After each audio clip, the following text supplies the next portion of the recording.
i-review and unbox natin to. Mga kakaibang unit. Mga kakaibang unit na hindi nyo naman nakikita everyday, ngayon nandito sa atin, ano natin, no? Update lang, no? Yung mga gusto ng John Wick na high-end edition na premium unit, yung capable ng 3 types of gas, meron pa tayo, no? Plus yung mga 2011 na malakas ang mga 2011 na mga super tibay na mga 2011, meron pa rin po tayo nun. Kaya wag po kayong mag-alala dahil meron pa as of today. Kaya yung mga gusto mag-order, pwede pa. Pero yun nga, lagi kong sinasabi sa inyo, kinakatakot ko lang pag naubos to, wala na. Wala nang mga kasunod na batch to, no? Kaya, yun lang, mga Airsoft, no? Tapos, shoutout dun kay Sir Polo Rod Santos. I think, paalis na siya ng ating bansa. Si Sir Polo Rod Santos, taga-Alaska yan, okay? So, balikbayan, umuwi rito ng Pilipinas. Then, na-meet natin, nagbigay nga ng mga ano yan, ng mga pasalubong, di ba? Maraming salamat sa iyo, sir. Isang napakabuting pagkakataon ang ikaw ay makamit at ikaw ay aming mapaglingkuran. Shoutout dun sa Airsoft natin na sa kasalukuyan ay namro-problema sa pag DIY repair ng unit niya na taga Mindanao na tumawag. Nagbara, no? Bossing, ganito yung itsura ng ganito yung itsura ng cleaning and jam rod, no? So, ingat ka sa pagsundot, wag gagamit ng tingting, wag gagamit ng something na matalim kasi pwedeng masira yung half of rubber mo, no? Yan, ito cleaning and jam rod kung tawagin to para maalis yung bara, no? So, dito marami tayo nito kaya lang bihira yung naghahanap, no? Pero normally naman kasi walang ganyan kasama yung mga rifle, no? Pero kung sakasakaling gusto mong mag-avail, pwede naman. Kaya lang mahaba siya, napakadelikado. Kung ito lang ipa-shipping natin, just imagine, no? Ganito kahaba na stick ipapa-shipping natin, baka while doon sa biyahe pa lang, bali-baliin na nila to, no? So pag nangyari yon, sayang naman, no? Kaya ayun.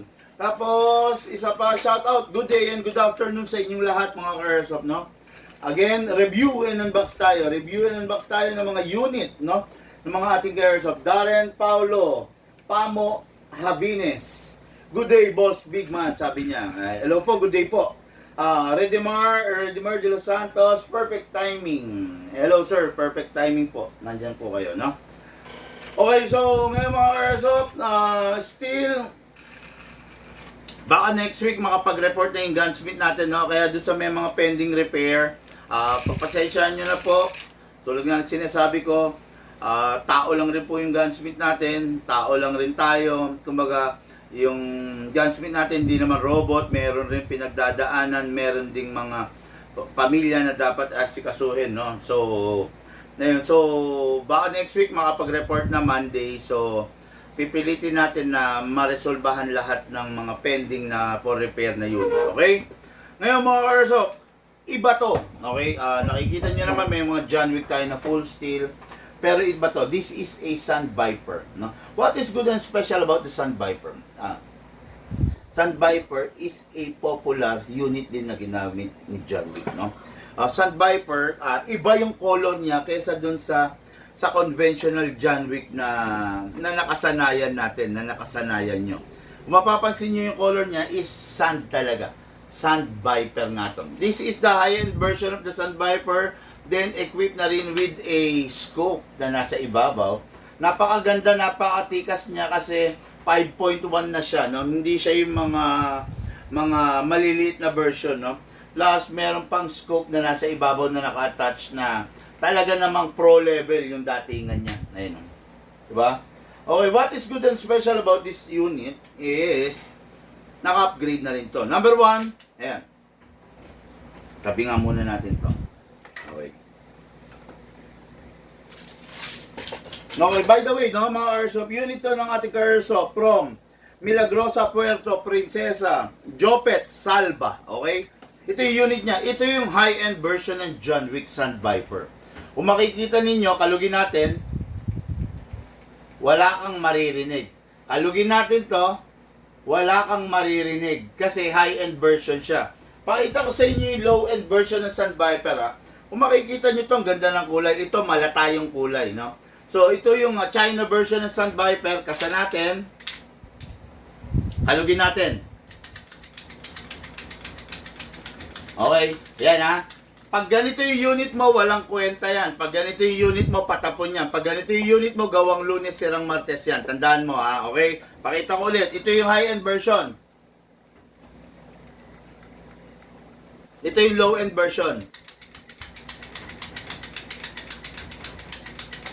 Low-end version, gawang Lunes, sirang Martes, walang kwenta. High-end version. Okay? Low-end version. High-end version.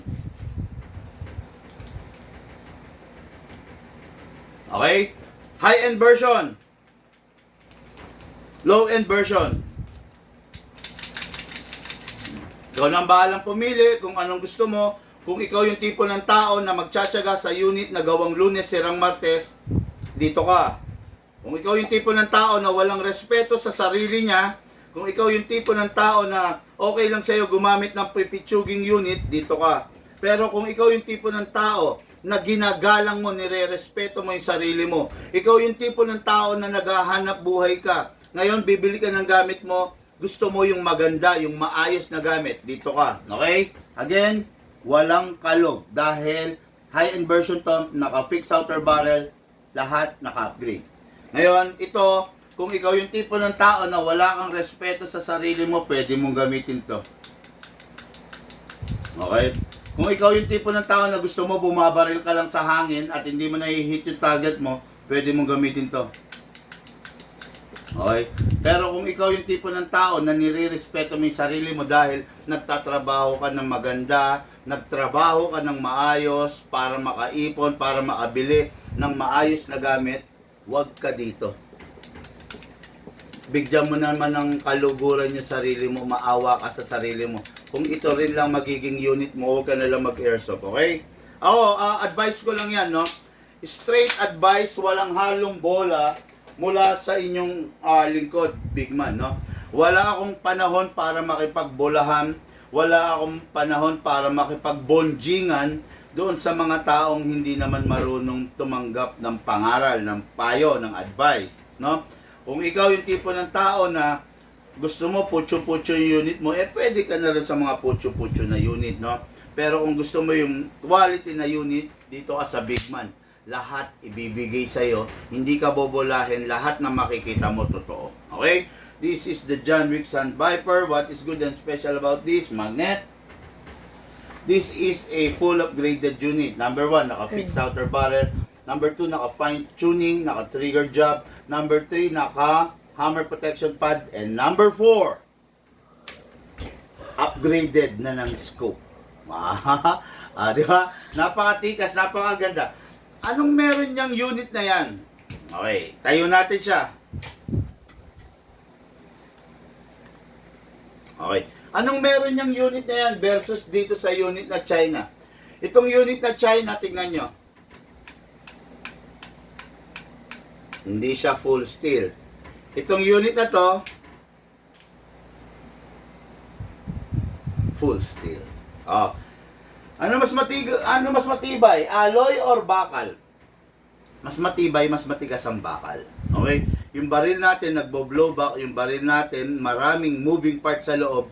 Kung bakal ang laman loob ng unit mo, wala ka nang problemahin pa. No worries ka nga, ibig sabihin, no? Pero ang unit mo is China version, ni ayaw dumikit sa hammer, wala, no? Ito,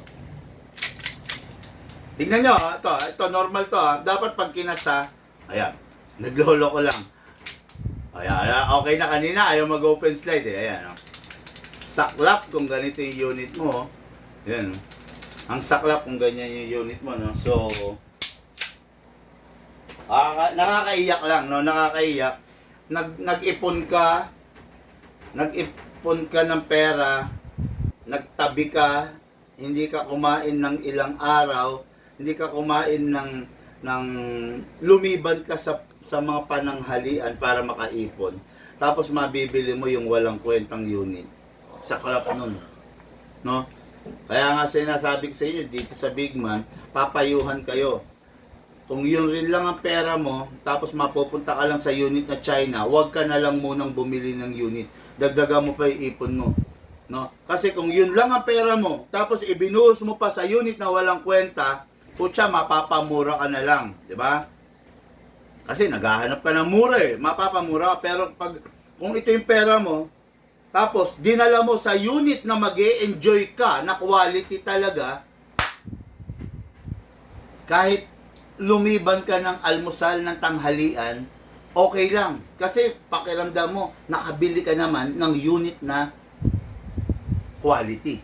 Pero, lumiban ka ng tanghalian, nagka-ulcer ka, nagkasakit ka, napunta ka pa doon sa unit na walang kwenta, baka magbigti ka. Di ba? Napakapangit naman nun.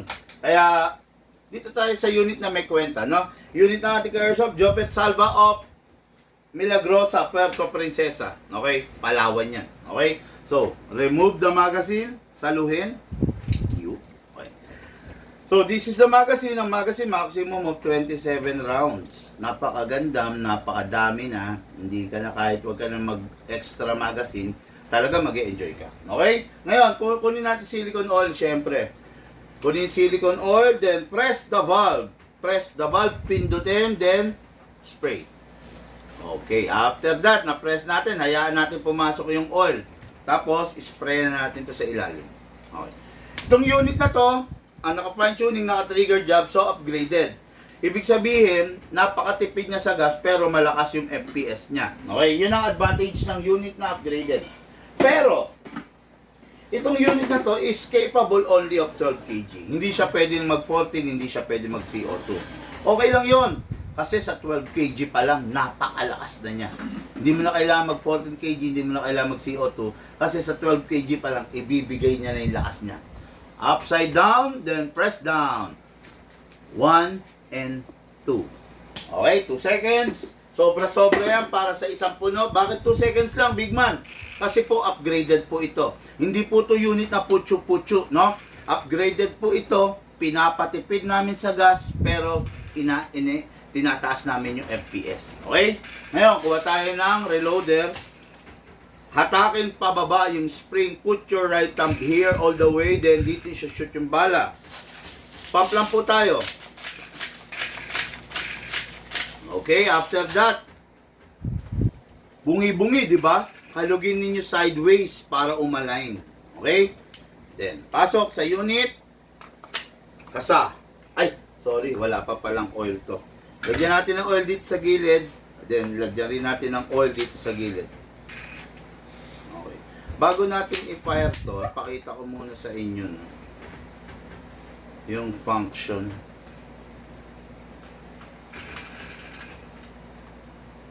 Okay, anyway. Pasok natin. Kasa. Ready to fire. Meron siyang beaver tail, kailangan mape-press nyo. May hammer, may safe. Lahat kompleto yan, no? Yung talagang itsura ng 1911, dahil nga millennial na tayo ngayon, 2011, lahat nandito kompleto. Okay?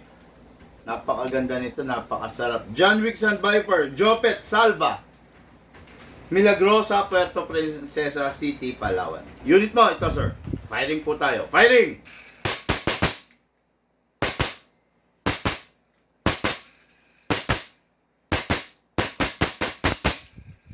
Open slide kasi po wala na siyang bala. Next thing to do, release the magazine. Then, syempre, release the slide. Then, rest the hammer by pressing the trigger. Yun. Okay. Then, itong unit na to, for packing and for shipping na po. Fold lang po yung scope. Kung hindi gagamitin, pag gagamitin, press mo lang. Ready na, no? Okay. So, this unit natin Airsoft, Jopet Salva, napakarami pang laman na gas nito, no? Napakarami pang laman, napakarami pang mag-e-enjoy pa, sigurado ang gagamit kasi napakatipid sa gas. Balik natin yung rubber pag hindi na gagamitin, then make sure wala lamang bala at Ito. Tignan natin kung ilang pa maipuputok niya. Nilagyan natin na 2 seconds. Nakapagpaputok tayong 20. 1, 2, 3, lakas. 4, 5, 6, 7, 8, 9, 10. Oh, look, pakikuha. Nakapagpaputok na tayo ng 10, bali 30 rounds na naiputok natin. So, napakatipid talaga. 1, 2, 3, 4, 5, 6, 7, 8, 9, and 10. Nakapagpa 40 rounds na tayo sa 2 seconds lang na gas. Yung unit mo na WE na binili mo sa iba, ibang-iba sa unit namin. Yung unit mo na Taiwan, na China, na hindi mo sa amin binili, ibang-iba. Sigurado nilalagyan mo yung 5 or 7 seconds, pero pumuputok lang ng ilan.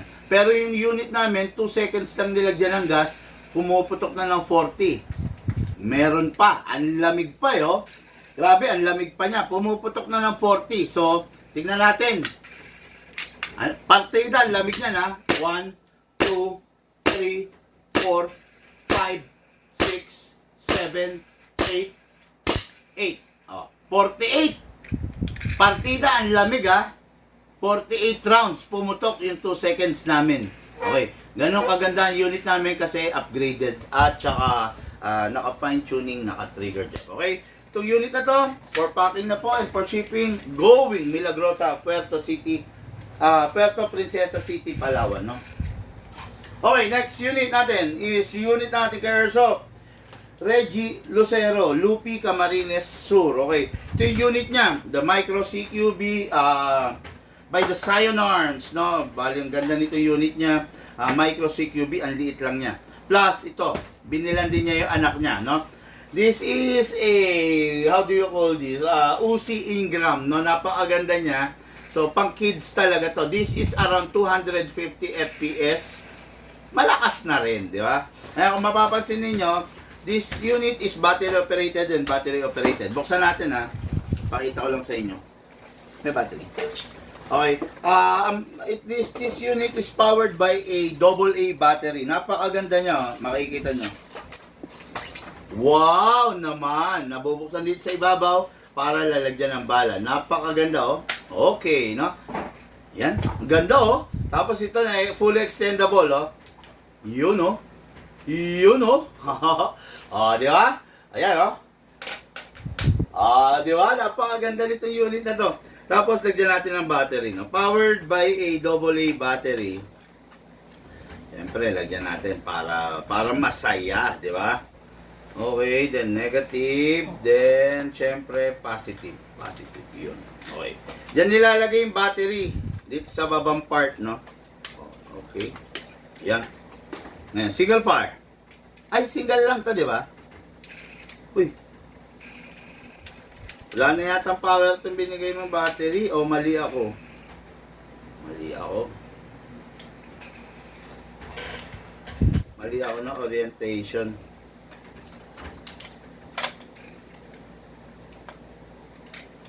Ano pala to? Rapid fire lang talaga, no? Rapid fire! Oh! Okay, no? Ito yung unit mo, Sir Reggie Lucero. Papagamit niya sa anak niya, lagyan natin ng bala. Okay.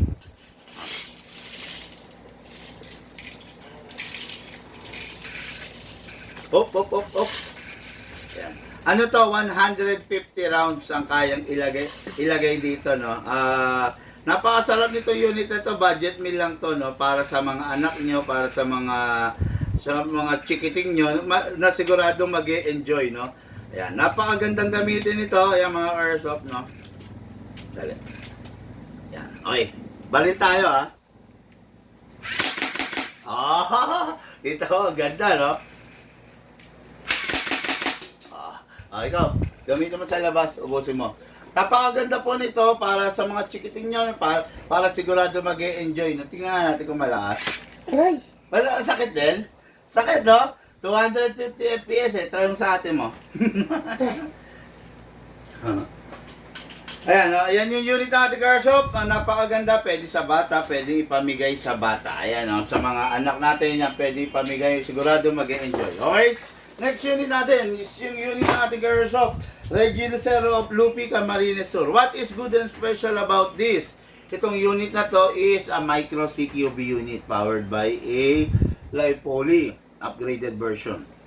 Itong unit na to, currently, ang FPS dito nung nagsipagdatingan sa amin is between 370 to 400 FPS only. Ngayon, naka 450 FPS na to. Sigurado mag-enjoy ka, siguradong sasaya ka sa paggamit nito. Napakataas ng rate of fire nito. Okay? Ngayon, the battery. Okay. Para maalis mo to, instead of hatak, ayun. Ngayon, ito na. Kunin natin yung battery, no? Okay, this is the battery. One full charge of the battery is equivalent to 14 magazine. Okay? Ang magazine nito is 250 rounds only. 14 magazine ang kailangan, ay ang magagamit mo sa kanya. Pasok lang to. All the way, then plug lang natin. Okay. Then, secure all the wire, saka natin ibalik tong buttstock. Ayun. That's it. Single fire. Rapid fire. Nagwawala, sabi nga, no? Ngayon, itong unit na to is hindi siya dikamot. So, gagamitan mo siya na reloader para ma-loadan mo. Itusok lang to, then pump lang. O, diba? Napakadali lang, napakagandang gamitin. Hindi mo na kailangan magkamot-kamot sa kanya, hindi mo na kailangan pag maglo-load, okay? Ngayon, pasok natin sa unit. Wala nang kailangan ikasa pag AEG, ha. Hindi na kinakasa. Baka magmamala action star pa tayo, wag na po natin gagawin yun. Firing. Single fire. Rapid fire. Single fire. Rapid fire. Single fire. Okay, no? Basta. Ngayon, tuwing matatapos maglaro, always remove the magazine, then clear the chamber. After you clear the chamber, you need to rest the spring. Lagay natin sa rapid fire. Press mo ng 1 second. Then single fire. Then sync. Okay, yeah. Ito unit na to, battery operated para makaiwas sa sakit ng ulo. Pag i-charge ang battery, kailangan nasa labas. Ngayon, one full charge equivalent to 14 magazine. Dami, di ba? 14 na ganito na tig 250 rounds. Okay? One full charge equivalent to 14 magazine. Ngayon, iwasan lang natin na ma-overcharge, iwasan lang rin natin na ma-drain, iwasan lang rin natin na mag-init yung battery para hindi sumakit ang ulo natin. Okay? So, napakaganda ng mga unit natin ngayon, no? Okay, share that, sabi ni Redimer de Los Santos. Okay, so ito yung unit natin mga Airsoft, Lupi, Camarines Sur. Hello po sa inyo lahat. Magandang hapon, magandang gabi po sa inyo, ay magandang tanghali po sa inyo lahat. Lahat po tayo nagmula sa iba't ibang larangan, pinagbuklod, pinag-isa ng isang libangan. Yun po ang paglalaro ng Airsoft. Siyempre, hatid po sa inyo ng inyong likod, Big Man. Thank you po.